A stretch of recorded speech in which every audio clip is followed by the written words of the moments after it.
Bonjour, je vais vous présenter Vampire, le guide du sabbat, qui est l'autre secte qui fait face à la Camarilla, on va dire. Donc le sabbat, ce bouquin regroupe plusieurs choses. Déjà beaucoup d'histoires euh, pour le sabbat. Elle commence avec une espèce de chronologie du sabbat, on va dire. L'histoire du sabbat depuis le début. Donc évidemment c'est des vampires, c'est long, hein. Ensuite on a des nouveaux on va dire clans très détaillés du sabbat.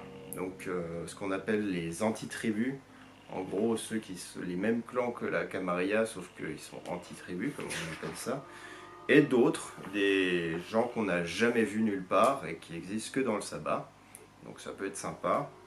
Il y a pas mal aussi de pouvoir du sabbat et comment jouer le sabbat en fait. C'est surtout ça qui est très intéressant dans ce bouquin. Euh, le sabbat c'est très difficile à appréhender. Dans le livre de base, on se dit c'est juste, c'est le bordel. Les gens habitent aux États-Unis, hein, le sabbat, donc c'est une secte aux États-Unis qui pense qu'ils doivent dominer les humains et c'est tout. Qui sont leurs jouets et qu'ils devraient les servir de tout temps. Alors c'est très bien sur le papier, mais c'est très difficile à jouer parce que il faut que ça puisse rentrer dans les cordes, etc.